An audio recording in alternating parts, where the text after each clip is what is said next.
There are more questions about another multi-million-dollar federal government sports grants program. This scheme had no tender process, no guidelines, and some of the recipients weren't aware they were being given money until they saw it in the local newspaper. Political editor Andrew Probyn has more from Canberra. Well, this program's called the Female Facilities and Water Safety Stream, a bit of a mouthful. It was spruiked last year as a scheme to encourage female participation in sport, and it was worth $150 million. Now, that's 1.5 times the size of the scandal-plagued community grant scheme that actually was complementing this other program. That previous scheme, that one brought down Bridget McKenzie this week.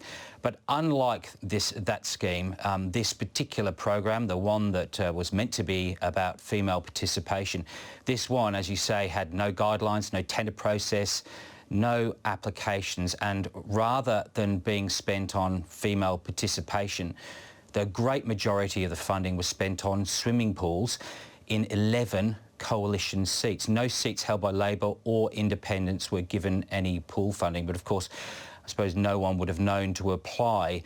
3 coalition seats, Corangamite, where there was a big fight on to try and save Sarah Henderson, Pearce, which was is Attorney General Christian Porter's seat, and Cowper, a national seat where they feared that Rob Oakeshott was going to pinch it. Well, these 3 seats were promised 2 pools each, and they shed $70 million of the $150 million. There are lots of other coalition seats to get pool promises. Petrie, another big, tight, a very, very tight seat in Queensland. Canning, WA. Swan in WA, $20 million there, and North Sydney. Now, what makes this really extraordinary, Joe, is why and how the government explains that the guidelines which were promised for this program, guidelines that were promised by June last year, still don't exist. And I suppose it doesn't really matter now because the program is pretty much exhausted. 14 pool projects totaling $120 million, 27 female change room projects worth about $13 million. Labor's Don Farrell has offered a scathing assessment. The Labor Party will pursue this matter in the Parliament next week and in the weeks after that in estimates. The Australian people are demanding answers about sports rorts. We've got sports rorts 1 and we've got sports rorts 2 now. The Australian people want to know what's happened here. How did the government get away with spending this money without any accountability whatsoever to the Australian taxpayers? And Andrew, what's the government's explanation been?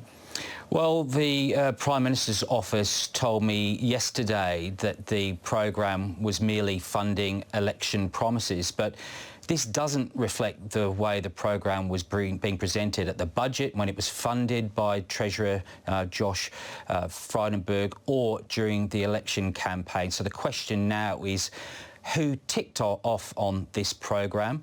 How much involvement did the Prime Minister's office have, and how much involvement did the Liberal Federal Secretariat have in selecting the projects, because they were carefully attuned to the political problems that were facing the coalition before the last election. Now, I was talking to Stephen Bartos. He's a governance expert, and he said it's these sorts of programs and activities by government that really does erode faith in our institutions. What we're seeing is, unfortunately, not that surprising given the previous sports rorts affair, but I think it's a wake-up call, and surely even members on the government side must be aware that we can't afford to let public trust in government slide further. We need actually to have some sort of circuit breaker to introduce greater integrity, greater accountability. Stephen Bartos there, a governance expert, Joe. Now, this is clearly one of the most blatant acts of pork barrelling we've seen in recent years. So you imagine that the government will face questions on this today and probably into next week. Andrew Probyn there in Canberra.